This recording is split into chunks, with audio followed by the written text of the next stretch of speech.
एक बार कोई प्रीलिम में फेल होता है ना, जैसे कि मान लीजिए प्रीलिम हुआ, फेल हो गया हिंदी माध्यम कोई स्टूडेंट, तो मैंने देखा है वो इस चीज़ पर आत्ममंथन कम करते हैं कि कहाँ मुझसे गलतियाँ रही हैं। वो बस दोबारा से लगेंगे, मेहनत पूरी करेंगे उसी मेहनत के साथ, लेकिन थोड़ा परिवर्तन नहीं करेंगे कि पहले से क्या परिवर्तन करें ऐसा। तो मुझे लगता है थोड़ा सा आत्ममंथन की आवश्यकता है थोड़ा सा हमको, कि भाई कहाँ थोड़ी सी हमारे साथ समस्या रही है। हमें 25-26 में एग्ज़ाम देना है, तो हमें मैगज़ीन और न्यूज़पेपर अभी से बिल्कुल फॉलो करना चाहिए या फिर हम एग्ज़ाम के टाइम पे करें? जो स्टैटिक हम पढ़ते हैं वो भी भूल जाते हैं, और ये भूलने वाली सच में आप ये मानिए सब में ये समस्याएं हैं, क्योंकि इतना दिमाग किसके पास है कि सारी चीज़ें याद रख सको। बस चीज़ें ये हैं कि कौन इसका ज़्यादा लोड लेके खुद का नुकसान कर रहा है।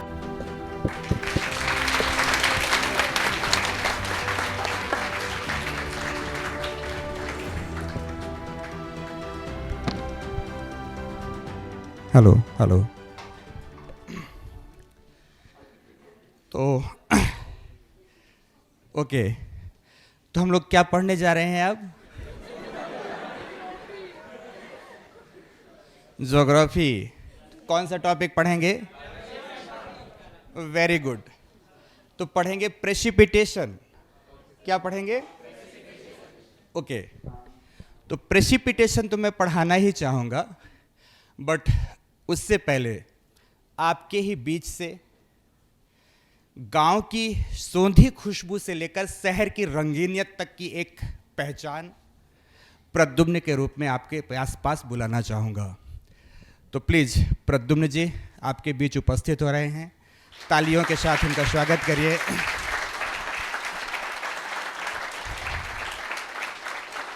प्लीज़ वेलकम, आइए।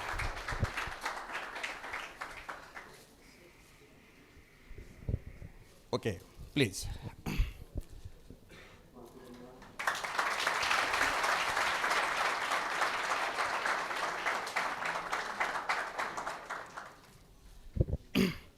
दोस्तों, प्रद्युम्न परिचय का पर्याय तो नहीं है, और मुझे लगता है परिचय की विशेष ज़रूरत भी नहीं है। आज आप में से प्रत्येक विद्यार्थी इन्हें पहचान रहा है। इन्होंने अपने सफलता के प्रतिमानों को आप तक कुछ ऐसा स्थापित किया है कि मुझे लगता है कि हम सबको गौरवान्वित और हर्षित करने वाला है। प्रद्युम्न जी, सबसे पहला तो मैं अपनी तरफ से, संस्था की तरफ से और विद्यार्थियों की तरफ से आपको बहुत बहुत सारी बधाई और शुभकामनाएं देते हैं। दूसरा, हम चाहेंगे कि आज आप अपने तमाम अनुभवों से, क्योंकि आपको बता दें दोस्तों, आप लोग प्रद्युम्न जी से शायद पहले मिले हैं या नहीं मिले हैं, और मेरा जैसा जानकारी है कि आप लोग मिल भी चुके हैं।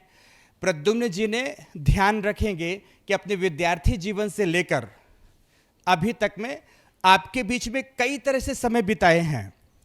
पहले तो स्टूडेंट थे और एक अच्छे चमकते सितारे के रूप में स्टूडेंट के रूप में रहे हैं।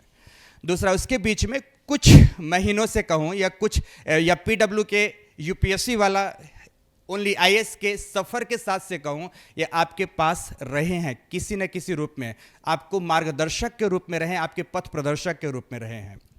पथ प्रदर्शक की भूमिका के साथ साथ इन्होंने अब यूपीएससी में सफलता का परचम लहराया है।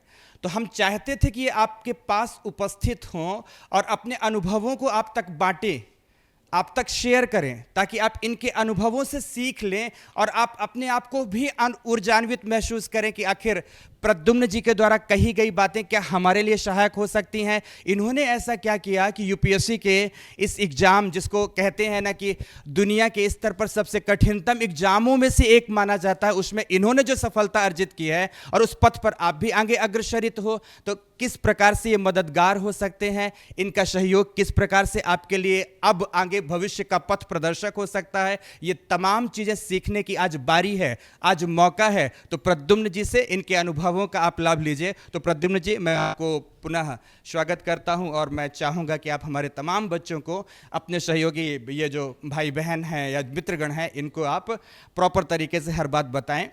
आप अपने अनुभवों को तो शेयर करिएगा ही, मैं एक निवेदन और अपने तरफ से करूंगा कि अपनी जिज्ञासाएं आप तक रखेंगे, तो इनकी जिज्ञासाओं को भी आप बखूबी बिंदुवार जरूर इनके पास तक रखिएगा, ताकि ये अपनी चीज़ों को सीखकर अपने ही तरीके से अपने सफलता के मार्ग बना सके। ओके, धन्यवाद। प्लीज़ प्रद्युम्न जी आइए। अच्छा ओके, पहले तो और कुछ परंपराएं हैं, परिपाटी हैं। तो पहले तो ये पूछना चाहूँगा, हाउ इज़ द जोश? हाउ इज द जोश? ये प्रद्युम्न जी की बदौलत से है। तो प्रद्युम्न जी, पहले तो हमारी सनातनी परंपरा और भारतीय शैली कहती है कि जो भी हमारे पास आगंतुक हो उनका मुख थोड़ा सा क्या किया जाए, मधुर किया जाए। तो प्लीज़ एक बार आप सबसे पहले तो आप लोगों को भी मिलेगा ये। मैन जी, मेरा निवेदन है, प्लीज़ इसे आप पकड़ें तो मैं प्रद्युम्न जी का मुख मीठा करूं थोड़ा सा, प्लीज़। तालियां बजाइए भाई।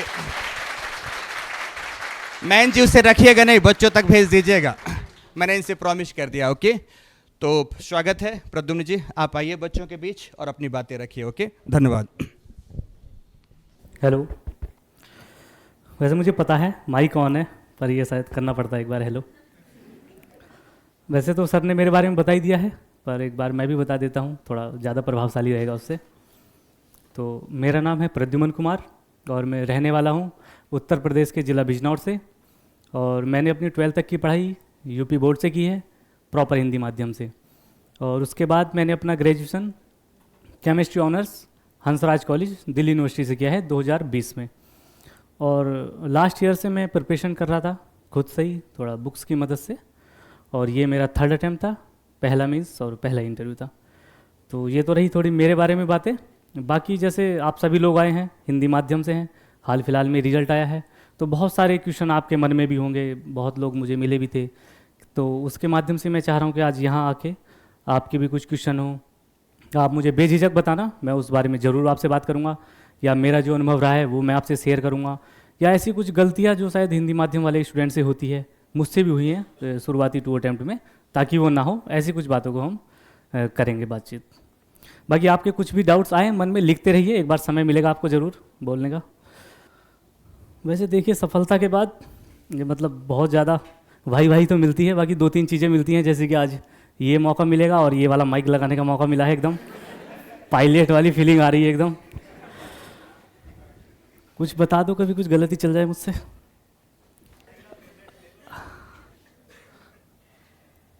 ये मुझे बड़ा शौक है अपना नाम लिखने का हर जगह।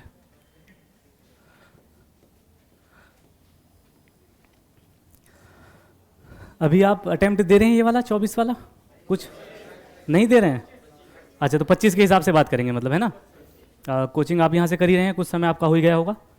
तो पहले हम थोड़ा सा बात करते हैं कि जैसे हिंदी माध्यम का रिजल्ट थोड़ा सा कम रहता है और एक डर का माहौल उसमें बहुत ज़्यादा रहता है। और इसमें मैं अपना पर्सनल अनुभव बताऊं तो जब मैं 2020 में था तो तब मैं तैयारी के बारे में थोड़ा सोचा। उस समय 2019 का रिजल्ट आया था, तो मात्र मुझे लगता है 18 से 20 बच्चे हिंदी माध्यम से सेलेक्ट हुए थे। तो उस समय इतना गंदा माहौल था कि भाई हिंदी माध्यम से बहुत कम हो रहे हैं, आप क्यों हिंदी से तैयारी कर रहे हैं। और बहुत लोग आपको भी बोलते होंगे शायद ज़रूर कि भाई इंग्लिश में शिफ्ट कर जाओ, पर वो तो नहीं हो सकता है देखिए एकदम से कि हिंदी से आप इंग्लिश में चले जाओ, है ना। तो हमें हिंदी के साथ ही रहना है, बस उन चीज़ों पे फोकस करना है कि आखिर क्या कुछ ऐसी चीज़ें हो सकती हैं जो समस्याएं हिंदी माध्यम के साथ होती हैं, या क्या उनसे कुछ गलतियाँ होती हैं, उन पे थोड़ा सा डिस्कस करेंगे, अगर आपके वो थोड़ा सा बेहतर हो सके आपके लिए कुछ। तो पहले बात करेंगे कि क्या लगभग मेरे हिसाब से मतलब जो मेरे साथ भी समस्या रही है या जिन लोगों से मैं मिला हूँ उनके साथ जो मुझे समस्या दिखाई देती है।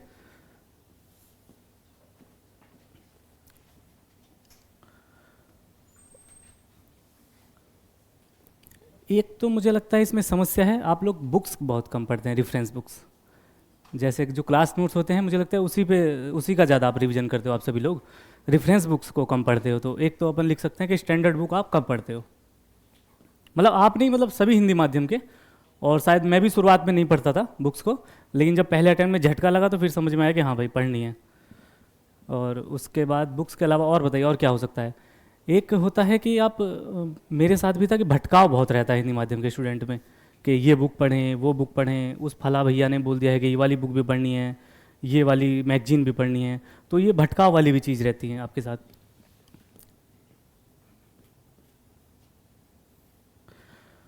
और एक तीसरी चीज़ हो सकती है कि जो आप सोर्स रखते हो अपना, वो बहुत ही ज़्यादा बड़ा रखते हो, ऐसा कि मतलब पॉलिटी के लिए लक्ष्मीकांत भी पढ़ेंगे, और जो कोचिंग से बुक्स है वो भी पढ़ लोगे, एनसीईआरटी भी पढ़ लोगे। तो इस सब में दिक्कत ये होती है ना, आप कुछ भी ढंग से नहीं पढ़ पाते हो एक चीज़ को, एक ही को बार बार पढ़े तो मुझे लगता है वो ज़्यादा फायदेमंद रहेगी।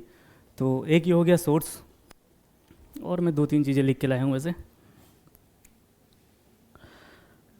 एक है करंट वाला, हाँ बिल्कुल करंट पे ही बात करेंगे ज़रूर। एक बार है जब एक बार कोई प्रीलिम में फेल होता है ना, जैसे कि मान लीजिए प्रीलिम हुआ, फेल हो गया हिंदी माध्यम का कोई स्टूडेंट, तो मैंने देखा है वो इस चीज़ पे आत्ममंथन कम करते हैं कि कहाँ मुझसे गलतियाँ रही हैं। वो बस दोबारा से लगेंगे, मेहनत पूरी करेंगे उसी मेहनत के साथ, लेकिन थोड़ा परिवर्तन नहीं करेंगे कि पहले से क्या परिवर्तन करें ऐसा। तो मुझे लगता है थोड़ा सा आत्ममंथन की आवश्यकता है थोड़ा सा हमको, कि भाई कहाँ थोड़ी सी हमारे साथ समस्या रही है। तो एक हो गया कि फेल होने के बाद परिवर्तन नहीं करते हैं अपनी स्ट्रैटेजी में, जो मुझे लगता है करनी चाहिए। तो ये तो होगी थोड़ी समस्या की बात। अब थोड़ा सा कर देखें कि ध्यान क्या रखना चाहिए फिर। अभी जैसे आप तैयारी के फेस में शुरुआती स्तर पर हैं, शुरुआत से ध्यान रखोगे तो मुझे लगता है और ज़्यादा चीज़ें बेहतर रहेंगी।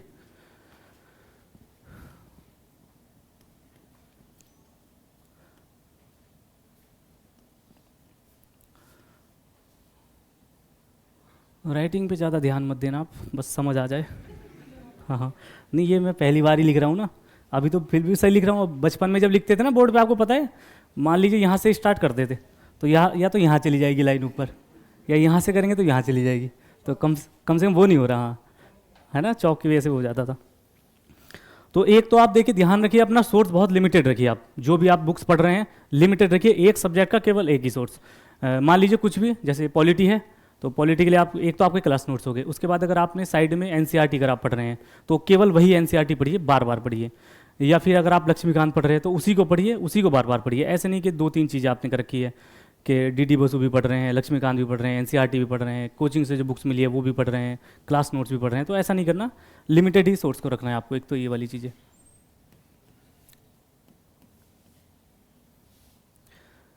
हिंदी माध्यम वाले बच्चों को थोड़ा सा ये शौक भी होता है कि रूम पे एक भारी भरकम सामान रखा है, बुकों का ढेर, तो वो थोड़ा सा आप ना ही बनाए तो बेहतर है ना। और दूसरा, एक रेफरेंस बुक आप जरूर पढ़िए। आप सोच रहे होंगे मैं क्यों बार बार ये बात बोल रहा हूँ रेफरेंस बुक वाली, तो मैं बताऊँगा आखिर क्यों बोल रहा हूँ मैं ये रेफरेंस बुक, पूरा एग्जाम्पल के साथ आपको बताऊँगा क्यों आवश्यक है रेफरेंस बुक। तो एक तो आप स्टैंडर्ड बुक पढ़िए, मतलब हर सब्जेक्ट की स्टैंडर्ड बुक आप मान के चलिए कि आपको पढ़नी है आवश्यक रूप से।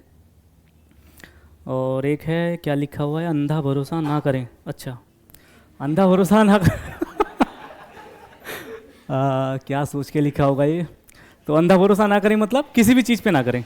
जैसे कुछ होता है ना, आपको कोई भैया मिल गए कि इनका तो चौथा अटैम्प्ट है, अब ये जो बोलेंगे तो वो तो भाई भगवान की वो वाली बात है बस। तो ये वाला नहीं करना है, मुझ पे भी नहीं करना है। देखिए सबकी अपनी अपनी होती हैं क्वालिटीज़, आपकी अपनी अलग क्षमता है, आपका अलग ज्ञान का स्तर अलग है। हो सकता है आप रात में पढ़ने के शौकीन हो सकता है आप सुबह को पढ़ने के शौकीन हो सकता है दोपहर में पढ़ने के शौकीन हो। अब आपको कोई पिताजी लोग, मेरे पिताजी भी थे, जैसे वो एग्जांपल देते थे कि वो व्यक्ति अजान जब होती है सुबह या मंदिर की घंटी बजती है उस समय उठ जाता था। तो भजन हो गए जैसे,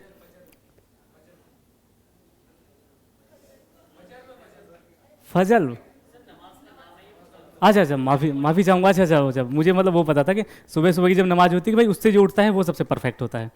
तो आप अपने हिसाब से उठिए, अगर आपको लेट तक पढ़ने की आदत है तो लेट तक पढ़िए, सुबह लेट उठने की आदत है तो लेट उठिए, लेकिन टाइम टेबल जी। अरे बिल्कुल, नाइट तो बनी पढ़ने के लिए है सच में। नहीं, मैं खुद सच में बहुत देर रात्रि तक पढ़ता था, लेकिन आप कहिए कि जब प्रीलिम वगैरह जब हो या जब आप किसी एग्जाम के एकदम करीब हो तब थोड़ा टाइम टेबल ऐसा बना लीजिए कि जिस समय पे पेपर होता है उस समय का थोड़ा सा टाइम टेबल रहे। हाँ बिल्कुल, एक ऐसा। तो किसी पे भरोसा नहीं करना है, आप खुद पे भरोसा रखना है कि जो हम पढ़ रहे हैं वो बेहतर ही होगा, और हमें हमारी सफलता में हमारी मेहनत है, तो किसी पे ज़्यादा क्यों ही सुने अपन लोग। तो एक ये हो गया है। दूसरा, आप जैसे मैं आपको पता भी हूँ मैं मेंटर भी रहा हूँ कुछ दिन पीडब्ल्यू की टीम में। आप में से कभी ऐसा संयोग हुआ है कि मेरी बात हो गई हो रैंडम? अच्छा नहीं हुई है, अच्छा आपकी हुई है, अरे धन्यवाद। अब मैं थोड़ा सा देखो मेंटर वाला करता हूँ अच्छी सी एक बात।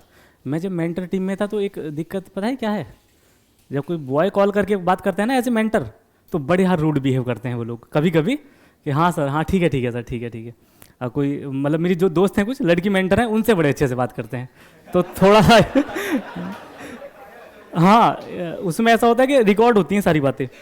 तो मैं एक लड़के से बात कर रहा एक बार, तो मैंने कहा हाँ भाई आपकी कैसी चल रही है प्रिपरेशन, तो वो नींद में था। ठीक है सर। मैगजीन पढ़ते हो? हाँ सर, सो रहा हूँ सर। मैंने कहा ठीक है। मैंने उसकी लास्ट वाली रिकॉर्डिंग खोली कि देखता हूँ औरों से कैसे बात करता है। तो उसमें एक मेरी दोस्त है, लड़की है, तो उससे उसने बात की हुई। जैसे ही उस लड़की ने कहा हेलो मैं आपके मेंटर बात कर रही हूँ, तो इतने जोश से बोला यस मैम बताइए। तो मैं तो उस दिन मुझे थोड़ा सा अपने लड़के होने पे अफसोस हुआ। तो आप ऐसा मत करिए, मतलब जिसका भी मेंटर का कॉल है समय से उठाइए और उससे बात करिए। तो आपके पास, सच बता रहा हूँ मैं, मेंटर की सुविधा बहुत अच्छी है आपके पास, कि आपके पास मेंटर उपलब्ध हैं, वरना लोगों के पास गाइडेंस की कमी नहीं होती हिंदी माध्यम में। और पीडब्ल्यू आपको प्रोवाइड करा रहा है तो मुझे लगता है बहुत ही बेहतर है। इनसे भी आप जुड़े रहिए कि भाई इस बुक्स में हम क्या पढ़ें, आंसर राइटिंग कैसे करें। कम से कम एक ये वाली बात होती है कि हम किसी को बता तो पा रहे हैं कि हमारे साथ समस्या क्या चल रही है। तो मेंटर से जुड़े रहें। और जुड़ने का मतलब ऐसे नहीं कि रात को क्वेश्चन ढूंढ रहे हैं कि कल को क्या पूछूं यार, नहीं पूछूंगा तो बेइज्जती हो जाएगी, ऐसे ज़बरदस्ती वाला नहीं। जो जेन्युइन हमें समस्या है वो पूछिए। ऐसे नहीं कि कुछ फला मैगजीन से कुछ हार्ड सी लाइन उठा ली और उसका भी दिमाग ख़राब कर दिया मेंटर का कि ये बताओ, तो ये मत करिए। और डिस्कशन आप लोग करते होंगे आपस में, है ना। हिंदी माध्यम में थोड़ा शौक होता है डिस्कशन का। पॉलिटी से स्टार्ट करेंगे फिर पता नहीं कहाँ राजनीति पर पहुँच जाएंगे, झगड़े वही। तो मतलब कोशिश करिए कि डिस्कशन तक रहे, और जो आप बात कर रहे हैं केवल वहीं तक सीमित रहे। ऐसे नहीं कि आप कोई सब्जेक्ट, कोई एक टॉपिक समझ रहे हैं, मान लीजिए कुछ भी एक टॉपिक, और 3 घंटे हो गए हैं उस पर, और बाद में अगर सोचो कि चलो इसे 3 लाइन में लिखना है तो वो सोच रहे हैं आप कैसे लिखें यार।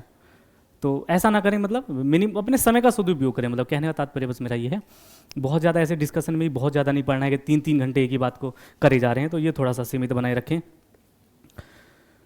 और दूसरा देखो, हिंदी माध्यम के बच्चे मेहनत बहुत ज़्यादा करते हैं, मैं भी करता था, आप लोग भी बहुत करते होंगे, परंतु यस मैं कितने घंटे पढ़ाई करता? देखो मैं वैसे सच बताऊंगा, मैं लगभग अपना टारगेट रखता था कि एवरेज 8 घंटे पढ़ाई हो जाए। लेकिन मैंने ये बात अपने एक इंटरव्यू में बोली थी तो उसमें कमेंट आया कि सारे टॉपर बोलते हैं 6-7 घंटे पढ़ता हूँ, पर घर पे पढ़ते होंगे बहुत ज़्यादा। तो ये वाली बात है नहीं। दरअसल आप एक एवरेज टाइम अपना रखिए, अपनी क्षमता अनुसार, अपनी शारीरिक सामर्थ्य के अनुसार।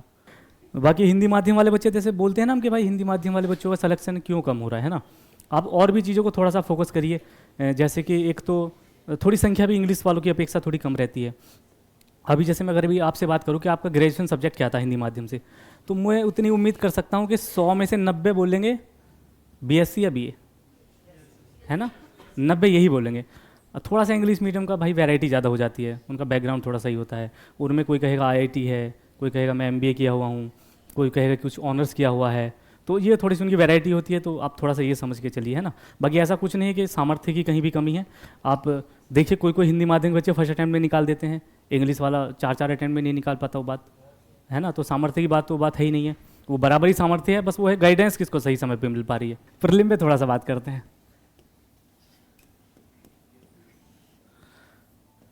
बाकी ये कुछ लिखने की आवश्यकता है नहीं, अच्छा लग रहा है लिखते हुए। तो प्रीलिम पता है हिंदी माध्यम वाले बच्चों का ना मेन समस्या प्रीलिम में ही आती है। अभी अब की बार जैसे मैंने अटैम्प्ट दिया था तो 14,600 बच्चों का प्रीलिम क्लियर हुआ था जिन्होंने मेंस लिखा है। और प्रॉपर डेटा तो मेरे पास नहीं है, परंतु मैं ये भरोसा से आपसे कह सकता हूँ कि मैक्सिमम 400 बच्चे रहे होंगे हिंदी माध्यम के जिनका प्रीलिम क्लियर हुआ है। तो मेन समस्या आती है कि प्रीलिम ही नहीं हो पाता है इन लोगों का। अगर हम बात करें ना कि प्रीलिम जिनका हो रहा है हिंदी माध्यम से और इंग्लिश माध्यम से, उन दोनों में अगर चांस की बात करें ना कि मेंस किसका क्लियर होगा, तो मैं एक गट्स फीलिंग के साथ कह सकता हूँ कि ये हिंदी माध्यम वालों का ही होगा। सच में उनकी आंसर राइटिंग बहुत अच्छी होती है, स्किल। और जैसे अभी 400 बच्चे हो रहे हैं, और मैं अगर बात कहूँ पूरे मतलब मन से, जिस दिन ये संख्या 2000 से 2500 होगी ना प्रीलिम क्लियर करने वालों की हिंदी माध्यम से, उस दिन जो फाइनल लिस्ट बनेगी ना उस साल ही, उसकी दिशा और दशा दोनों बदल देगा हिंदी माध्यम, सच में। तो उसके मुझे भी इंतजार है कि आप लोग भी थोड़ा सा, अरे यार वैसे मैं सोच के आया था जब मैं लाइन बोलूँगा तो तालियां बजेंगी, और जब बजाई नहीं मैं सोचा अरे क्या हो गया, पर भाई ने लाज रख ली जो भी पीछे बैठा हुआ भाई। चलो एक बार दोबारा बोलता हूँ, है ना, मैं बड़ा सोची थी लाइन। तो अभी तो हिंदी माध्यम में जो प्रीलिम निकालते हैं वो 400-500 बच्चे हैं, और मैं ये पूरे विश्वास के साथ कह सकता हूँ कि जिस दिन ये संख्या 2000 से 2500 हो गई तो उस साल जो फाइनल लिस्ट आएगी यूपीएससी की, उसकी दिशा और दशा बदल देगा ये हिंदी माध्यम।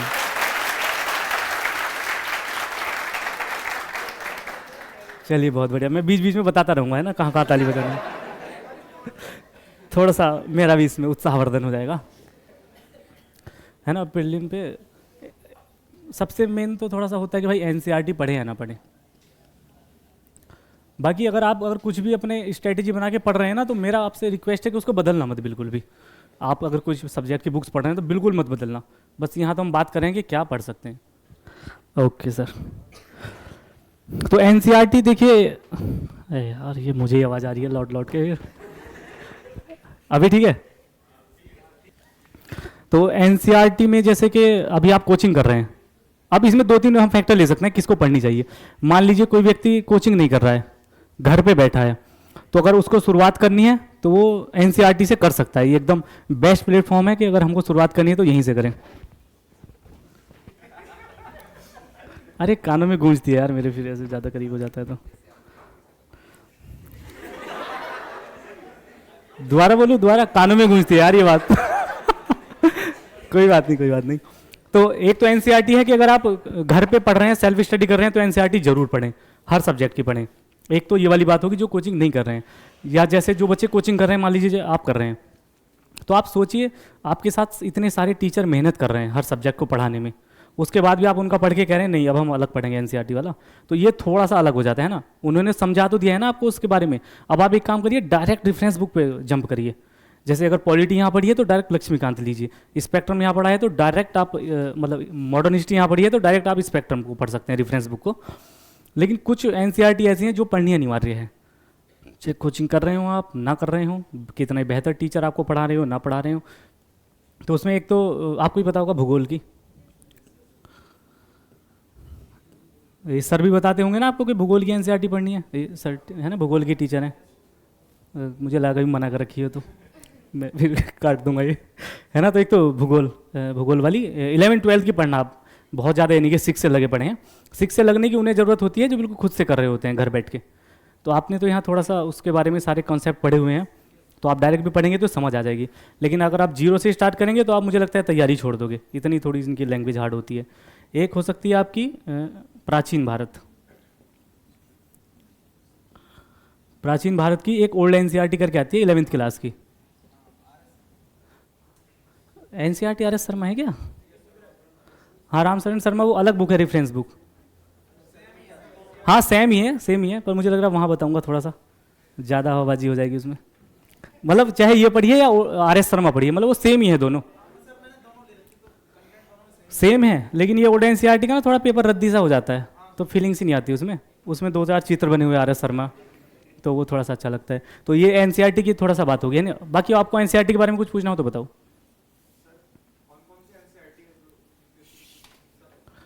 कौन सी पढ़नी चाहिए? देखिए जैसे अगर आप कोचिंग कर रहे हैं अभी, तो मैं बिल्कुल सच में ये गट्स फीलिंग के साथ बता सकता हूँ कि आप एक तो ये ज्योग्राफी की पढ़िए एनसीईआरटी जरूर, एक प्राचीन भारत की ओल्ड एनसीईआरटी पढ़िए, क्योंकि बाकी के लिए रेफरेंस बुक अच्छी हैं हमारे पास उपलब्ध, है ना। लेकिन अगर आप कोई पढ़ रहे हैं एनसीईआरटी, मान लीजिए पॉलिटी अगर आप पढ़ रहे हैं, तो मैं कह रहा हूँ पढ़ते रहिए उसको सच में, क्योंकि एनसीईआरटी हैं बेहतर सारी अगर आप पढ़ सके तो। सर क्वेश्चन ये था कि जैसे अभी आपने बोला है कि एनसीईआरटी पढ़नी है हमें, हाँ, और फिर इससे पहले आपने कहा था कि हमें एडवांस बुक पढ़नी है विद रेफरेंस टू नोट्स के साथ। बिल्कुल। ठीक है, तो हमें जो एनसीईआरटी अभी से स्टार्ट करनी है या प्रीलिम्स के इर्द गिर्द करनी है? देखिए ओके, बहुत बढ़िया बात। एक तो जब आपका सब्जेक्ट चल रहा है कोचिंग में, तो उसी के साथ साथ पढ़ते रहिए। जैसे अगर आपको एनसीईआरटी पढ़नी है जिस सब्जेक्ट की, मान लीजिए भूगोल की, तो वो साथ साथ पढ़िए एक बार, है ना। रेफरेंस बुक पढ़नी है वो भी साथ साथ पढ़िए। और प्रीलिम के समय का मैं अलग से बताऊंगा कि उस टाइम पे 3 बार तो रिवीजन करना होता ही है, जो भी हमने बुक्स पढ़ी है, तो उसका वो तब होगा, है ना। बाकी प्राचीन भारत की ओल्ड एनसीईआरटी होगी। तो ये मतलब एनसीईआरटी है कुछ मेन। अगर आप में से कुछ पॉलिटी की पढ़ते हैं एनसीईआरटी, अगर पढ़ते हैं तो मैं कह रहा हूँ बहुत शानदार बात है सच में, वो पढ़ते रहिए सच में। नहीं सच में बहुत एनसीईआरटी सारी अच्छी हैं। सर आपने कहा कि लिमिट सोर्सेस होनी चाहिए। अब हम खुद अगर इंक्लूड करें, एक एनसीईआरटी हो गई, फिर हाँ। क्लास नोट्स हो गए, फिर हमारी जो संस्था बुक प्रोवाइड करती है वो, हाँ। एक स्टैंडर्ड बुक, तो कहीं ना कहीं अगर हम देखें तो एक सब्जेक्ट के 4-4 बुक ऑलरेडी हो रहे हैं हमारे पास, तो लिमिटेशन तो वैसे नहीं रही सर हमारे पास। बिल्कुल, बहुत बढ़िया। मैं कह रहा हूँ एक जो आप सब्जेक्ट पढ़ रहे हैं ना, उसकी केवल एक चीज़ पकड़िए, या तो एनसीईआरटी या रेफरेंस बुक या कोचिंग की बुक, उनमें से एक पढ़ना ही है केवल। नहीं, अब जैसे सर कोई फर्स्ट स्टेप बिगनर है बिल्कुल ही, अब वो उसको खुद नहीं समझ में आ रहा है, क्लासेस ज्वाइन कर ली उसने, ठीक है। अब क्लास में आने के बाद उसको सजेस्ट कर रहे हैं कि आप एनसीईआरटी पढ़िए, जी। अब वो घर जाके एनसीईआरटी पढ़ रहा है, फिर यहाँ पे क्लास नोट, फिर जो संस्था बुक दे रही है फिर वो पढ़ रहा है, तो कहाँ मतलब वो खुद इतना अनबैलेंस हो जाएगा कोई। वही तो मैं कह रहा हूँ, ये भटकाव बहुत ज़्यादा रहता है कि क्या पढ़ें। कोचिंग में कह रहे हैं कि ये वाला नोट्स पढ़िए, वो कह रहे हैं वो वाला नोट्स पढ़िए। तो मैं आपको सिंपल बता रहा हूँ ना, एक तो क्लास नोट्स वो अनिवार्य हैं, पहली बात। दूसरा, कुछ भी एक चीज़, या तो एनसीईआरटी पढ़िए आप, या रेफरेंस बुक पढ़िए, या अगर कोचिंग सर दोनों का लेवल तो काफ़ी अलग है ना, रेफरेंस बुक और एनसीईआरटी तो बहुत ज़्यादा अलग चेंजेस है। तो नहीं, देखिए बहुत ज़्यादा अलग सच में नहीं है। आप अगर कोचिंग यहाँ पर पढ़ रहे हैं, कहीं भी अगर आप पढ़ रहे हैं, आपको थोड़ी उसकी समझ बन गई है, उसके बाद अगर आप रेफरेंस बुक पढ़ेंगे तो वो भी एनसीईआरटी से ही बनी हुई होती है। अगर आप एनसीईआरटी पढ़ सकते हो तो बहुत अच्छी बात है ना फिर।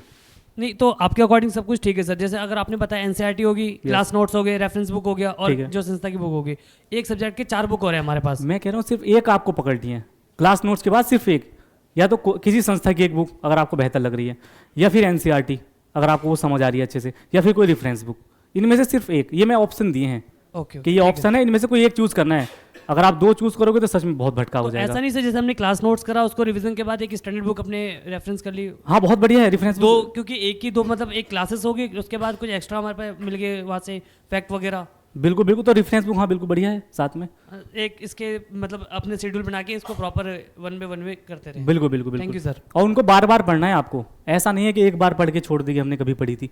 मतलब आप कोशिश करिए कि जब पहला प्रीलिम दे तो कम से कम 4 बार आप प्रत्येक बुक्स को पढ़ सकें, रेफरेंस बुक को। सर आपने 4 बार बताया लेकिन सर हमारे पास सब मतलब टाइम पीरियड आगे बढ़ते बढ़ते इतना ज़्यादा बर्डन हो जाता है कि हिस्ट्री भी है, पॉलिटी भी, ज्योग्राफी भी है, हम अपने शेड्यूल में नहीं अरेंज कर पाते उसको। सर 4 बार तो पढ़ना मतलब इवन कहीं ना कहीं कॉम्प्लिकेटेड हो जाता है, कैसे मैनेज करें उसको सर? उसको मैनेज देखो, वैसे तो यूपीएससी मैनेज करवा देगी एक झटका देके, फिर बहुत समय मिलेगा पूरा तो एक फिर साल वही का। है ना सर, फिर वही है कि मतलब 4-5 साल का जनरी होगी, फिर तो अरे इस साल नहीं हुआ, फिर अगले साल, तो तब तक तो 5-6 बार वो तो हो नहीं, जाएगा, बट वो- एक साल के अंदर में ही इसको पूरा कैसे कवर करें? देखो भाई, कुछ तो हमें एक्स्ट्रा करना पड़ेगा, है ना, थोड़े कुछ एफर्ट्स डालने पड़ेंगे। मान लीजिए मैं 4 बार कह रहा हूँ तो ये ऐसे पत्थर की लकीर नहीं है ना। अगर आप 2 बार पढ़ के बहुत अच्छे से उसके नोट्स बना पा रहे हैं, उसमें जो ट्रिकी लाइन है वो आप अलग से लिख पा रहे हैं अच्छे से, तो आपके सामर्थ्य पे भी तो डिपेंड करता है। हो सकता है आपने 2 बार में इतना बेहतरीन तरीके से उसको पढ़ लिया हो। मैं सर यही कहना चाह रहा हूँ कि हम कैसे मॉडर्न टाइम उसको रिवीजन कर सकें और कैसे अपने शेड्यूल में उसको सेट कर सकें कि कम से कम 3 से 4 बार एक चीज़ को करके और हमारा जो सिलेबस है वो भी कंप्लीट हो जाए। सर कैसे मैनेज करें इसको? ये आप बिल्कुल ध्यान रखिए, जब मैं प्रीलिम का बताऊंगा ना, प्रीलिम से 3 महीने पहले कैसे रिवीजन करें, वहाँ थोड़ा सा मैंने लिखा हुआ है कि वहाँ 2 बार हमको रिवीजन करना है। तो वहाँ अगर आपका क्लियर ना हो तो आप दोबारा पूछना। सर सी सेट बहुत ज़्यादा प्रॉब्लम फेस करता है, उसके लिए क्या है? सी सेट का भी थोड़ा सा मैं लाया हूँ लिख के। ठीक है सर, समय आने दो बस थोड़ा सा, थैंक यू सर। है ना। बाकी आप लिखते रहिए सच में, है ना। एक बार मैं सारी चीज़ें बता दूं, उसके बाद है ना, हो सकता है मैंने वो चीज़ें अभी सोच रखी हो आगे। देखिए, जब आप क्लास के नोट्स अगर पढ़ेंगे ना तो उसमें सिंपल सी एक आपको व्यू मिल जाएगा सारी चीज़ों का कि मुगल काल में क्या क्या चीज़ें थी, किस चीज़ को क्या बोलते थे, इन्होंने क्या सुधार किए हैं, मतलब वो चीज़ें जो हाईलाइटेड है पूरी दुनिया में। जैसे कि अकबर जी ने जजिया पर रोक लगवा दी, बाल विवाह पर रोक लगवा दी, ऐसी वाली बातें आप पढ़ेंगे। लेकिन जो प्रीलिम में आएगा आप देखना, वो ऐसा आएगा कि शायद ना तो किसी नोट्स में मिलेगा, और कभी कभी ऐसा होता है किसी बुक्स में भी नहीं होता है ना। तो उसमें अगर आप किसी बुक्स को अगर अच्छे से पढ़ोगे बार बार, मान लीजिए मॉडर्न हिस्ट्री, तो आप उस काल विशेष की एकदम पूरी समझ बना लोगे। मान लीजिए पहली बार आपने मुगल काल पढ़ा, तो मुगल काल में आपने अकबर जी को पढ़ लिया या किसी भी जी को पढ़ लिया, तो उसमें क्या होगा, आपको उनकी मानसिकता पता लग जाएगी कि इस काल में इनकी थोड़ी ऐसी मानसिकता की थी कि भाई चलिए अकबर थोड़े उदारवादी थे, इनका विचार था कि मंदिर भी बनवाओ, संस्कृति का आदान प्रदान बेहतर हो, और जो कुछ थे उनका थोड़ा सा निगेटिव था। तो एक आपको व्यू बन जाएगा, ओवरव्यू। जैसे कि 2022 में क्वेश्चन आया था, आपको याद पता नहीं आपने देखा है नहीं है, कि कौन से मुगल काल में अनुवाद विभाग की स्थापना की गई थी, या ऐसा था कि किस मुगल शासक ने अपने शासनकाल में अनुवाद विभाग की स्थापना की थी। अब ये मुझे ध्यान नहीं था कि मैं कहीं पढ़ा है या नहीं पढ़ा है, मुझे लगा इस पर तुक्का ही मारना है, परंतु जहाँ हमें लगता है ना हम तुक्का मार रहे हैं, वहाँ हमें कहीं ना कहीं उसकी नॉलेज होती है जो हमने बुक से पढ़ा है। अब जैसे अब अनुवाद विभाग की स्थापना किस काल में हुई, तो थोड़ा सा अगर आप एक एक करके सोचोगे कि भाई जहांगीर कर सकता है क्या इस बात को, तो आपको लगेगा जहांगीर शायद नहीं कर सकते, शायद थोड़ा चित्रकला में वो इंटरेस्टेड होते थे, ये नहीं होगा। औरंगजेब, आपको लगेगा औरंगजेब तो वैसे भी आर्ट एंड कल्चर वाली चीज़ों से थोड़ा विपरीत रहते थे, वो भी नहीं करोगे। लेकिन आपने पढ़ा होगा अकबर के समय में अकबर ने एक महाभारत का हिंदी फारसी अनुवाद कराया था, रजमा नामा ऐसे करके कुछ, तो आप थोड़ा सा वहाँ से गैस कर सकते हैं कि हाँ इनको रुचि थी अकबर जी को थोड़ा सा कि ये कराते थे अनुवाद वगैरह। तो आप तुक्का कह लीजिए या गैस कह लीजिए, आप अकबर लगा के आ सकते हैं। तो ये बुक से ही आपको सच में समझ बढ़ेगी, और जितनी बार आप उस चीज़ को पढ़ोगे ना उतना ही ज़्यादा ही समझ उस चीज़ काल विशेष की आपकी बढ़ेगी।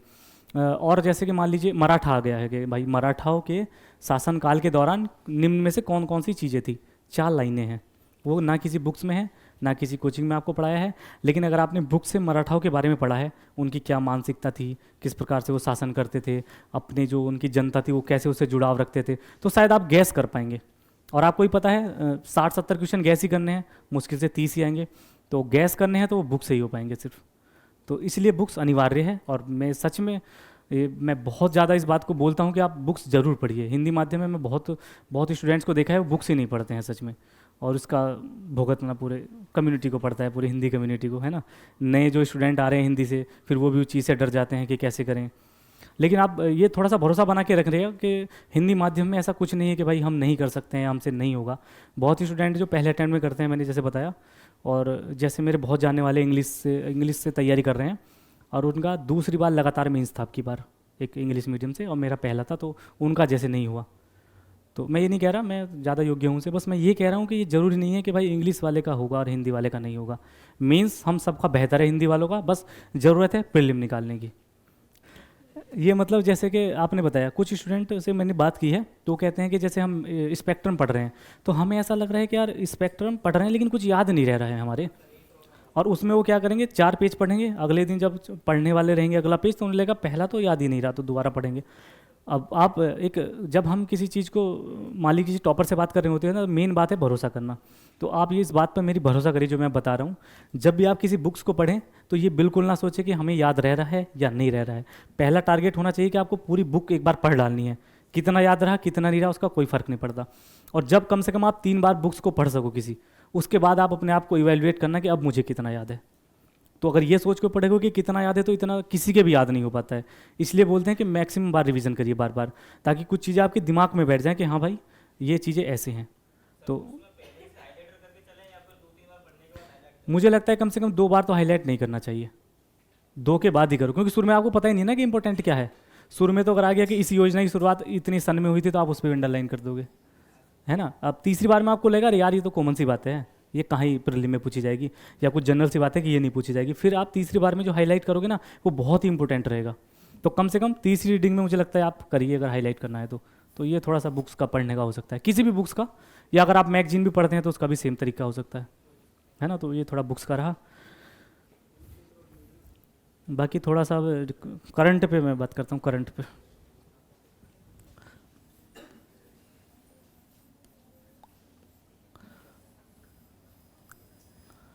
करंट में एक तो हिंदी माध्यम के साथ एक समस्या रहती है, मेरे भी साथ थी, कि न्यूज़पेपर कौन सा पढ़ें।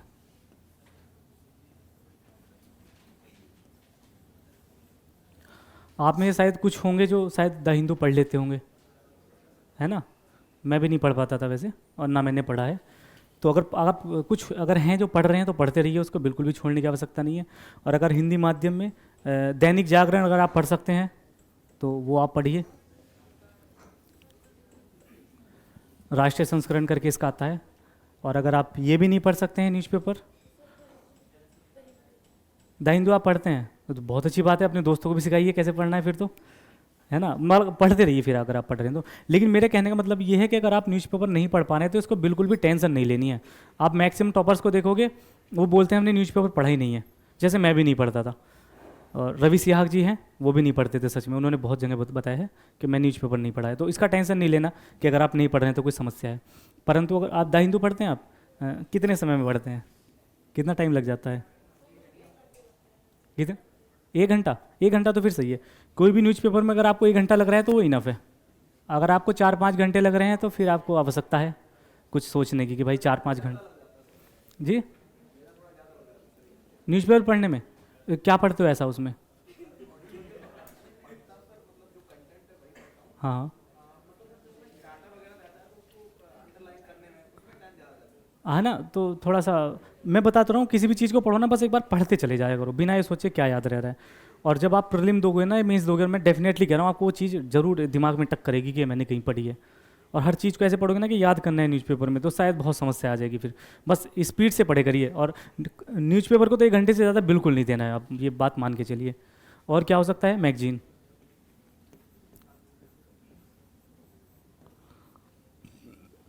अब आपको लग रहा होगा यहाँ इंग्लिश में लिखा है, यहाँ हिंदी में क्यों लिखा है। अब यहाँ मुझे खतरा था कभी स्पेलिंग गलत हो जाए तो फिर आत्मसम्मान में हानि हो जाएगी फिर। अच्छा आप लोग हैं तो तभी तो डर है, आप बेइज्जती कर दोगे। तो मैगजीन है ना, यहाँ अंकी बिंदी लगेगी क्या मैगजीन पे? नहीं, फिर ठीक है, फिर ठीक है। तो मैगजीन आप किसी भी कोचिंग की मंथली आप ले सकते हैं। और ये जिस भी कोचिंग की आप मंथली मैगजीन पढ़ो, थोड़ा सा उसके प्रति अपना भरोसा रखा करो कि हम पढ़ रहे हैं तो ये अच्छी होगी और हम अच्छा पढ़ पाएंगे। तो तभी ये थोड़ा सा आपके लिए वो प्रोडक्टिव ज़्यादा रहेगी। किसी की सब्जेक्ट को पढ़ते हुए शक मत करिए कि हमारे काम का रहेगा या नहीं रहेगा, बस भरोसा रखिए कि हाँ हम पढ़ रहे हैं तो हमारे काम का ही रहेगा। तो ये मंथली मैगजीन आप किसी भी कोचिंग की कर सकते हैं और कोई इसमें दिक्कत नहीं है। तो थोड़े से शब्द ना बहुत हार्ड हो जाते हैं उसके, तो लेकिन इतना है कम से कम शुरू के जैसे 3 मंथली मैगजीन अगर आप पढ़ोगे तो 3 महीनों में आपका एक मतलब एक बन जाएगा वो चीज़ें कि समझ में आने वाली बातें, क्योंकि चीज़ें सेम ही रहेंगी, सेम ही टॉपिक रहेंगे लगभग, और इसमें स्टैटिक पोर्शन ज़्यादा होता है। करंट की तो बस एक लाइन होती है कि हाल ही में राष्ट्रपति ने जो अध्यादेश जारी किया है उस पर विवाद हो गया है, ये करंट है। बाकी कैसे अध्यादेश जारी होता है, क्या समस्याएं हैं, क्या प्रावधान है, वो तो स्टैटिक वाला ही पोर्शन है आपका। जैसे हमें 25-26 में एग्ज़ाम देना है, तो हमें मैगज़ीन और न्यूज़पेपर अभी से बिल्कुल फॉलो करना चाहिए या फिर हम एग्ज़ाम के टाइम पे करें? देखिए, जब भी आपको अटैम्प्ट देना है वो कोई सा भी ईयर हो सकता है, तो ध्यान बस 1 साल का आपको पढ़ना है, करंट या मैगजीन जो भी है 1 साल। तो जब भी आप मन बना लोगे कि मुझे उस साल में देना है तो थोड़ा सा तब करिए। लेकिन जैसे आपको 2026 में मान लीजिए देना है और अभी आप 25 में, 25 या 26 जब भी आपको देना है, तो अभी भी अगर आप तैयारी कर लोगे तो मुझे लगेगा उससे फ़ायदा ही होगा, क्योंकि वहाँ भी स्टैटिक ही मिलता है, तो वहाँ आपका रिवीजन ही होगा साथ साथ में। हमारा स्टार्टिंग है तो हमें क्लास नोट्स, एनसीईआरटी बुक सब पे बहुत प्रेशर नहीं तो होता फिर है। आप छोड़ सकते हैं डेफिनेटली, 1 साल पहले ही आप स्टार्ट कीजिए। लेकिन जब आपको लगे थोड़ा रिलैक्स फील कर रहे हैं आप, तब आप मंथली मैगजीन पढ़ सकते हैं। और मंथली मैगजीन, हाँ, मैगजीन को पढ़ने का पता है क्या है, आप रोज़ किस दिन में एक टाइम रख लीजिए कि मुझे सिर्फ 40 मिनट पढ़ना है। अगर आप सिर्फ 40 मिनट भी डेली पढ़ोगे तो मुझे लगता है 20 से 25 दिन में मंथली मैगजीन आपकी समाप्त हो जाएगी।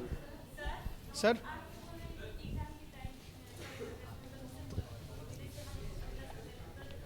जी जी जी।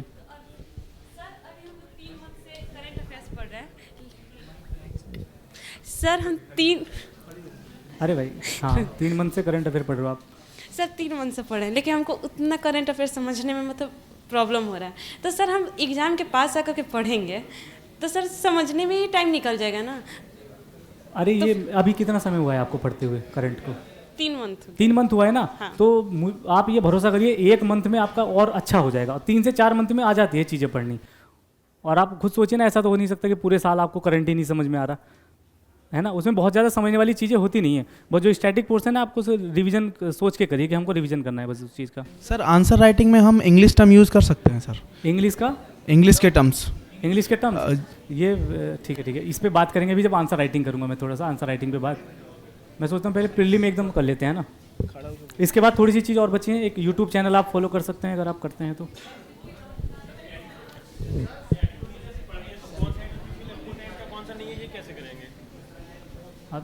मैं आपके सर एड इनका नोट्स वाला, हाँ मैं समझ गया। पहले इनका बताता हूँ फिर आप, है ना। मैगजीन का नोट्स मुझे लगता है बिल्कुल भी नहीं बनाना चाहिए, एकदम कुछ नहीं करना है। अंडरलाइन जितना आपको करके पढ़ सकते हो अंडरलाइन आप करके पढ़ते रहिए, बाकी नोट्स वो ना ही बनाए तो बेहतर है। सी सेट जब मैंने 2022 में अपना अटेम्प्ट दिया था, अब आपको ध्यान रखना है अपनी एक्टिविटी का, तो 2022 में मेरे जीएस में तो थे 105 मार्क्स और सी सेट में थे 48 मार्क्स, और इसमें मैं सी सेट में रहा था, तो इस चीज़ का दुख मैं समझ सकता हूँ। धन्यवाद धन्यवाद। वैसे मुझे पता नहीं है, मतलब ताली वाली बात थी या थोड़ा शर्मनाक बात थी कि सी सेट में फेल हो गया। जीएस के लिए थी, अच्छा ठीक है। तो आप जैसे सी सेट में मेरा ऐसा था, जिस दिन मैं एग्ज़ाम दे के आया उसी दिन आंसर की मिलाई, और पहले जीएस का मिलाया, जीएस में 105 मुझे लगा अब हो जाएगा मेरा, और सी सेट की थोड़ा लेट आती है आंसर की, तो मैं रात को सो गया ये सोच के कि सुबह सबको फ़ोन करके बताना है कि मेरा हो रहा है। सुबह 6 बजे उठा, सब लोग सो रहे थे, मेरे दोस्त लोग। सी सेट का मिलाया तो इसमें मेरे 50 मार्क्स बैठ रहे थे।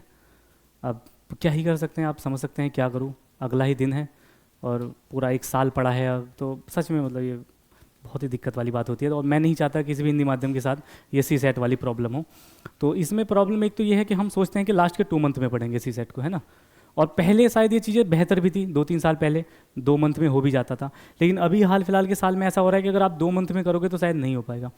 तो जब आप तैयारी कर रहे हैं, भले ही आपको अटेम्प्ट 1 साल बाद देना है, एक बार एक टेस्ट लगा के देखिए, अपना थोड़ा सा आत्ममंथन कीजिए कि मेरा सी सेट कैसा है, मैथ कैसे सॉल्व करता हूँ मैं रीजनिंग कैसे कर सकता हूँ, कॉम्प्रिहेंशन कर सकता हूँ। और अगर आपको उसमें थोड़ी भी समस्या लग रही है कि भाई इसमें समस्या आ सकती है, तो आप स्टार्टिंग से भी 1 घंटा अगर आप देंगे तो इसमें कोई बुरी बात नहीं है, फेल होने से तो वो बेहतर ही है। लेकिन अगर आपको लगता है कि चलो थोड़ा सा हम कंपैरेटिवली मैं कर सकता हूँ, मेरा मैथ बैकग्राउंड है या मैंने मैथ से बीएससी की है, साइंस बैकग्राउंड है, तो फिर भी पूरा साल नहीं लेकिन लास्ट के कम से कम 5 महीने पहले करिए। लेकिन कम से कम एक तो हिंदी माध्यम में वैसे ही रिजल्ट कम है, उसमें अगर सी सेट में थोड़ा सा अगर आप फेल हो जाओ तो ये डबल समस्या आ जाती है ना। अब सी सेट के लिए एक तो हो गया कि पढ़ना है, या तो पूरे साल पढ़िए जैसे अगर आपको समस्या है, आपको दिक्कत है, आपको लग रहा है, पूरे साल पढ़िए। प्रीवियस ईयर आप लगाइए, पहले थोड़ा सा ना कुछ पढ़ लीजिए उसके बारे में। जैसे कि मान लीजिए कम से कम मैथ के आपको पता है ना कितने, लगभग 25 से 27 क्वेश्चन आते हैं।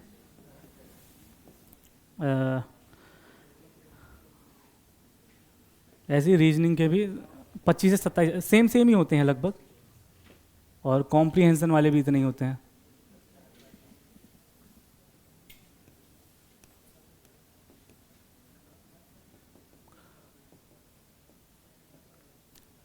अब कुछ हिंदी माध्यम के कह लीजिए, किसी भी माध्यम के कह लीजिए, कभी कभी बच्चे क्या करते हैं कि कॉम्प्रिहेंशन को सोचते हैं कि शायद ये छोड़ के चले जाते हैं, कॉम्प्रिहेंशन है ना, कि इसमें शायद गलत होने का चांस ज़्यादा है। लेकिन मुझे लगता है केवल ये पोर्शन ऐसा है जिसमें हम कम से कम अटैम्प्ट तो पूरे कर सकते हैं, है ना। और जब हमें पता है पहले कि हम इनको अटैम्प्ट पूरे कर सकते हैं, तो फिर फोकस करिए कि इसमें थोड़ा एक्यूरेसी ज़्यादा बेहतर हो। और इसमें अपनी एक्यूरेसी ऐसा करिए कि अगर आप 27 अटैम्प्ट कर रहे हैं तो कम से कम आपके 21 तो ठीक हुई कम से कम। और ये एक्यूरेसी आप बना लीजिए धीरे धीरे, और इसके लिए बहुत ज़्यादा समय की भी आवश्यकता नहीं है। आप वीक में अगर एक कॉम्प्रिहेंशन लगाओगे किसी भी ईयर का तो ये इनफ रहेगा।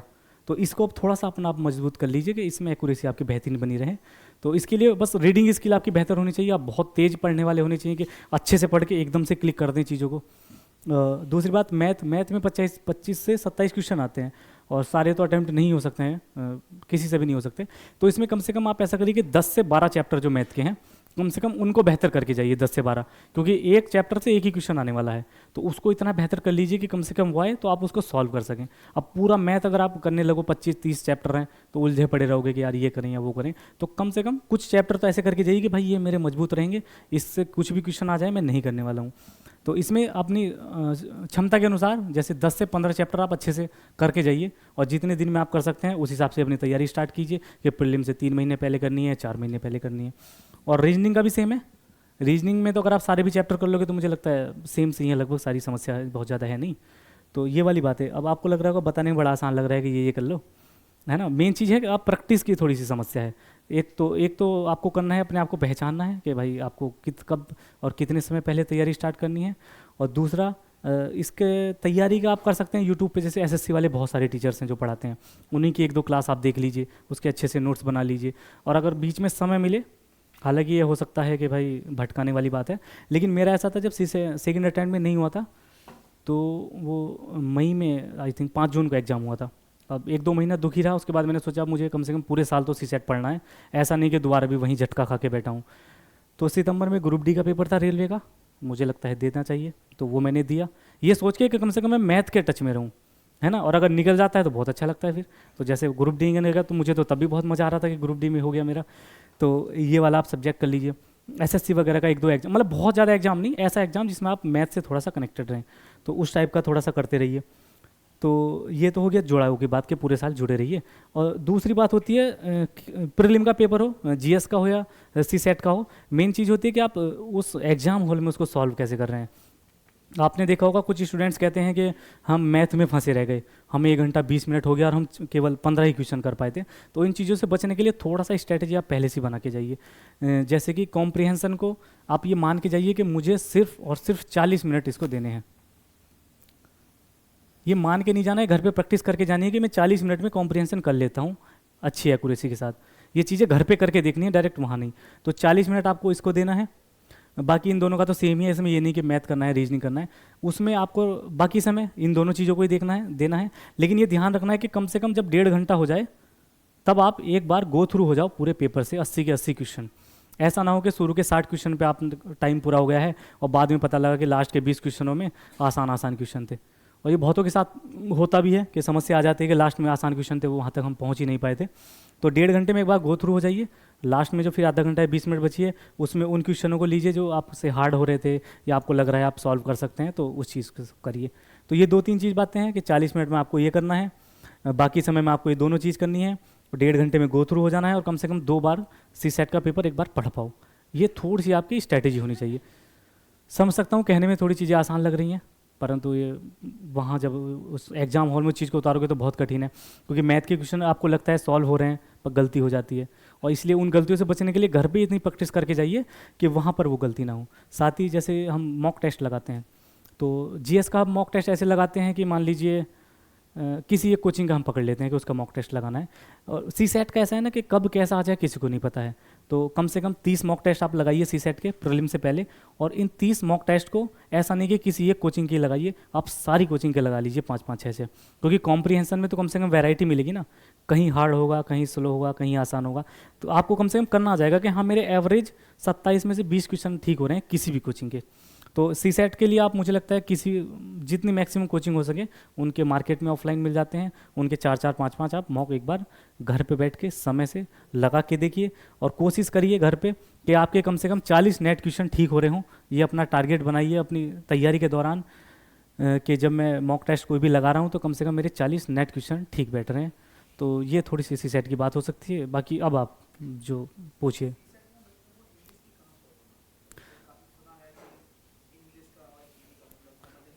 वो उसमें 2-3 चीज़ें हैं। एक तो हमको हमको नहीं, मतलब सभी को ऐसा लगता है कि जो इंग्लिश में कॉम्प्रिहेंशन है ना, तो इंग्लिश वाले बच्चे शायद कंपैरेटिवली ज़्यादा अच्छे से कर पाते हैं। तो मेन एक तो बच्चे को लगता है कि शायद जो कॉम्प्रिहेंशन है वो इंग्लिश वाले बेहतर कर पाएंगे, और जो कॉम्प्रिहेंशन हिंदी में ट्रांसलेट होकर आ रही है उसमें शायद थोड़ी बहुत समस्या आ रही है। तो लेकिन मैं बताता हूँ, अगर आप मन में ये बात रख के जाओगे तो सच में वहाँ बहुत डर जाओगे। मन में रख के जाइए कि यूपीएससी बिल्कुल ये नहीं चाहती है कि हिंदी वालों का ना हो, इंग्लिश वालों का ज़्यादा हो। वो बस कोशिश करती है कि सबको एक बेहतर प्लेटफॉर्म मिल सके, और इसलिए उन्होंने किसी भी प्रकार का भेदभाव किए बिना कॉम्प्रिहेंशन को भी बेहतर बनाया है। और हिंदी माध्यम वाले भी बहुत अच्छा इसमें स्कोर कर पाते हैं कॉम्प्रिहेंशन में। तो ये मन में मत रखिए बस बात, ऐसे ऐसे डरना थोड़ा सा मन से ही निकाल दीजिए। हालांकि 1-2 जगह चीज़ें वो होती हैं। इंग्लिश का क्या रोल है? मुझे नहीं लगता कि इसमें शायद कुछ भी रोल बहुत ज़्यादा है इंग्लिश का। सर जैसे मुझे सर 2027 में अटेम्प्ट देना है, तो सी सेट को सर अभी से लेके चलूँ या फिर बाद में सर? 2027 तो देखिए बहुत ही ज़्यादा समय हो गया है ना। ऐसा ना हो कि अभी सी सेट पढ़ो और अगले साल पता लग रहा है सीजीएल में ही लग गए कि इतना मैथ इतना अच्छा कर लिया, है ना। तो अभी ना भी पढ़ो तो ठीक है, बाकी अगर पढ़ भी रहे तो बहुत अच्छी बात है। क्योंकि देखो एक वो वाला बात है ना कि प्लान बी वाली बात है ना। तो मैथ इतना अच्छा कर लीजिए कि छोटा मोटा एग्जाम बीच में दें, निकल जाए, थोड़ा आदमी कॉन्फिडेंट रहे, है ना। क्योंकि आप तो 27 में देने वाले हो, सर, है ना। तो अब मैं कह रहा हूँ जो चीज़ें बेहतर कर सको जितने समय से उतनी बेहतर है। लेकिन जो मेन चीज़ें हैं जीएस, आंसर राइटिंग, वो आपकी इससे प्रभावित नहीं होनी चाहिए। Okay sir, thank you sir. Sir मैं पूछना आपसे चाहता हूँ कि इस बार जो रिजल्ट आया ना सर, तो मतलब उसमें था कि एक रिजल्ट के बाद एक पोस्ट बहुत ज़्यादा वायरल हुआ। उसमें था सर एक लड़का है, वो 7 बार मेंस दे चुका है और 5 बार इंटरव्यू दे चुका है, फिर भी सर उसका सिलेक्शन नहीं हुआ। तो क्या चीज़ रीज़न रहा होगा सर? देखिए आंसर राइटिंग एक ऐसी चीज़ है ना जिसको आप जितना बेहतर करो उतना चीज़ें बेहतर होती हैं। 5 बार सर वो इंटरव्यू दे चुका था सर। अब देखिए अब ये कहाँ रहा है, ये तो या तो उससे पूछना पड़ेगा कहाँ लैग कर रहा है।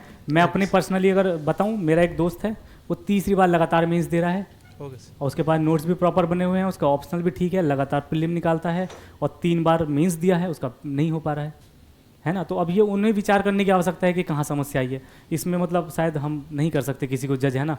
मेहनत उन्होंने भी डेफिनेटली बहुत ज़्यादा की होगी, अब लक फैक्टर पे इसको छोड़ सकते हैं शायद। बाकी 5 बार ही रहेंगे वो व्यक्ति सच में जिन्होंने इतने इंटरव्यू भी दिए हैं। ओके सर, है ना। मतलब किसी को ऐसे क्या ही जज करें कि क्या समस्या रही होगी, है ना। 5 इंटरव्यू दिए हैं, यही काबिल तारीफ है। सर मेरा क्वेश्चन है कि सर जब भी हम करंट अफेयर्स पढ़ते हैं तो सर हम फिर भूल जाते हैं 2-4 दिन के बाद, और सर जैसे न्यूज़ भी पढ़ते हैं सर तो वो भी हम 2-4 दिन बाद भूल जाते हैं। तो सर किस टाइप की स्ट्रैटेजी अपनानी चाहिए ताकि ये लंबे समय तक हमें याद रहें?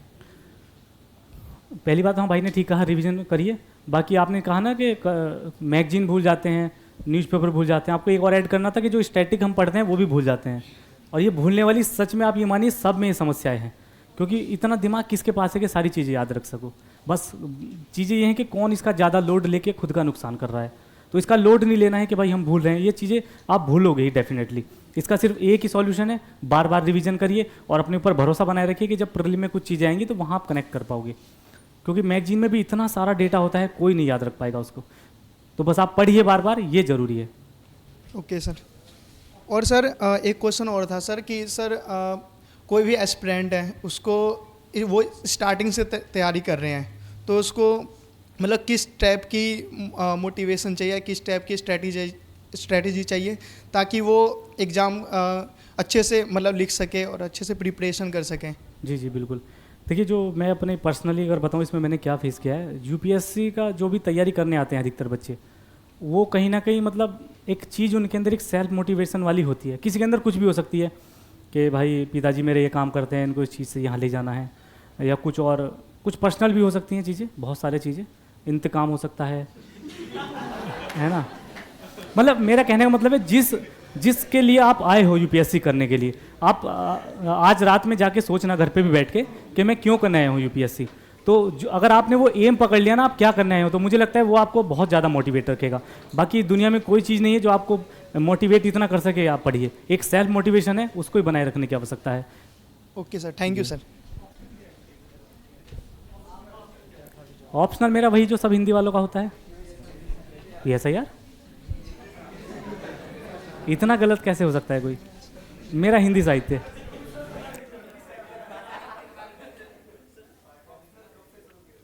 ऑप्शनल कब से शुरू करें? मुझे लगता है ऑप्शनल जितनी जल्दी शुरू कर सको आप उतना बेहतर है। और मुझे तो लगता है कि जब यूपीएससी की प्रिपरेशन करो सबसे पहले अपना ऑप्शनल ही कंप्लीट करो सच में, क्योंकि मेंस के दौरान भी सिलेक्शन वही दिलाएगा। अगर आप पहले ही वो कंप्लीट कर लोगे तो कम से कम जब आप जीएस की तैयारी करोगे या कोचिंग करोगे तो आप बीच बीच में रिवीजन करते रहोगे। तो जितनी जल्दी आप कर सको उतना ही बेहतर है ये। लेकिन लास्ट के लिए कभी मत छोड़ना कि प्रीलिम के साथ करेंगे या प्रीलिम के बाद करेंगे। हाँ नहीं, वो हो ही नहीं पाएगा सच में। बस पहले लड़का, फिर ऐसा आ जाएगा कि लड़कियों की ज़्यादा सुन रहा हूँ।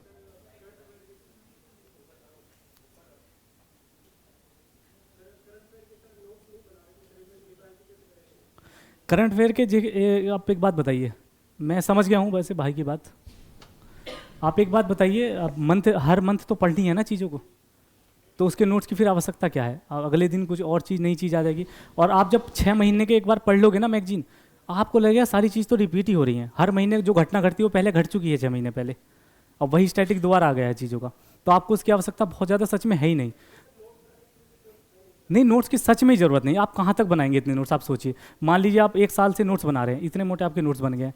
मान लीजिए भगवान न करे प्रीलिम नहीं होता है पहले टाइम में किसी भी व्यक्ति का, अगले साल फिर इतने नोट्स हो गए, फिर इतने, तो आप कहाँ तक ही पढ़ोगे? और फिर कंपाइलेशन तो लास्ट में आता ही है, उसी को और कर लीजिए बेहतर।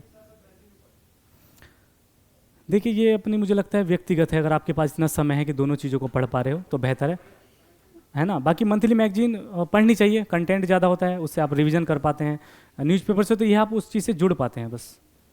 तो मंथली मैगजीन थोड़ा ज़रूर पढ़िए। न्यूज़पेपर आप सोचिए कि पढ़ें या ना पढ़ें, सर एक और क्वेश्चन था सर कि करंट अफेयर को सर स्टैटिक के साथ सप्लीमेंट कैसे करें सर? करंट अफेयर को स्टैटिक के साथ कैसे करें?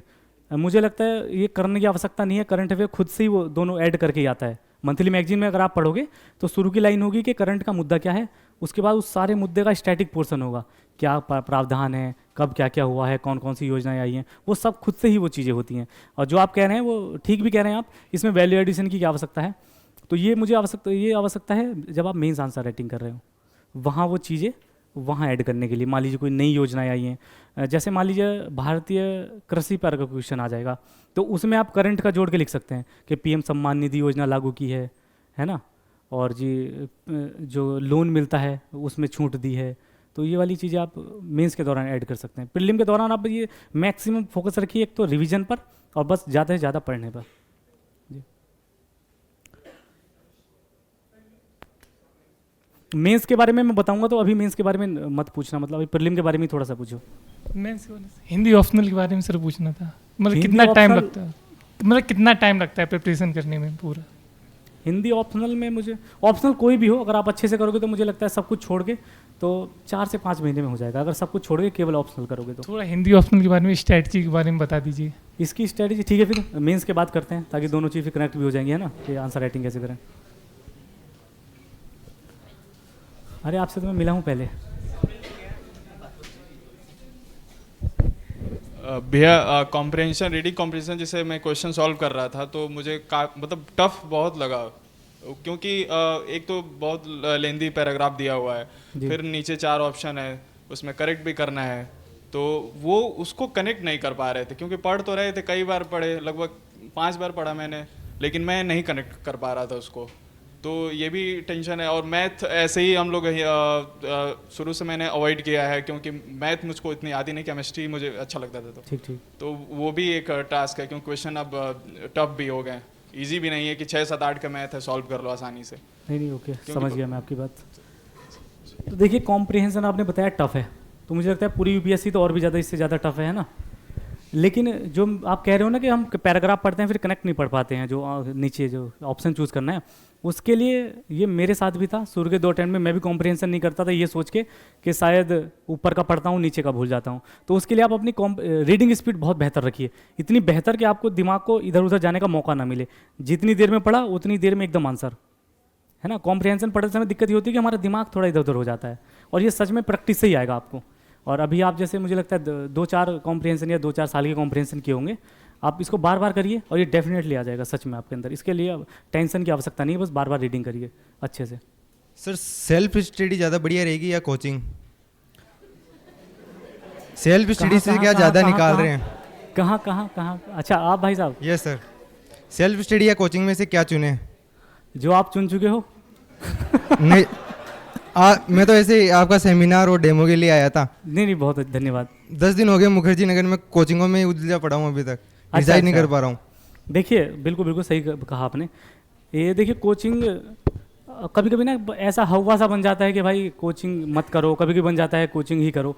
तो इसमें आप खुद को एक बार एनालिसिस कीजिए कि आपके पास क्या प्रॉपर गाइडेंस है, कि अगर आपको कुछ दिक्कत आती है तो कि हाँ वो भैया हैं सेलेक्टेड, मैं उनसे पूछ सकता हूँ, या वो भैया हैं जो तैयारी कर रहे हैं मैं उनसे चीज़ों को पूछ सकता हूँ। वैसे तो नहीं है, लेकिन सोशल मीडिया पे ये मिल जाते हैं सब टॉपर्स के जो स्ट्रेटेजी जो चीज़ें वो सब क्वेश्चंस के सोल्व मिल जाते हैं। नहीं वो तो है, परंतु सोशल मीडिया से देखिए हर क्वेश्चन का आंसर शायद नहीं मिल पाता है ना। वो तो मोटा मोटा आंसर मिल जाएगा कि कौन सी बुक कब पढ़ें, है ना। लेकिन मैं कह रहा हूँ अगर आपके पास मोटिवेशन है, आपके पास गाइडेंस है बेहतर, कि अगर आपको समस्या आएगी तो आप किसी से पूछ सकते हैं, तो कोई आवश्यकता नहीं है किसी प्रकार की कोचिंग की, आप खुद से एकदम बेहतर रूप से कर सकते हैं। लेकिन अगर आप दिल्ली आए हैं और मोटिवेशन क्या कहते हैं गाइडेंस थोड़ा सा अभाव है उस चीज़ का, तो उस चक्कर में ना भी पढ़ें। अगर कर भी लेते हैं तो मुझे नहीं लगता है इसमें कोई पाप वाली बात है ना। मेनली तो हमें यूपीएससी क्लियर करना है, वो कैसे भी करें, सेल्फ से करें या कोचिंग से करें, है ना। ये आप अपना खुद का देखिए आप कैसे कर सकते हैं, बस इसमें कोई बताएगा नहीं कि आप करो या मत करो। बाकी आप सभी का बहुत बहुत धन्यवाद, मेरी बातों को अच्छे से सुना, धन्यवाद। बाकी कभी भी मैं आपको मिलूं बत्रा में या कहीं भी तो बेझिझक कुछ डाउट हो तो पूछना, ठीक है। धन्यवाद।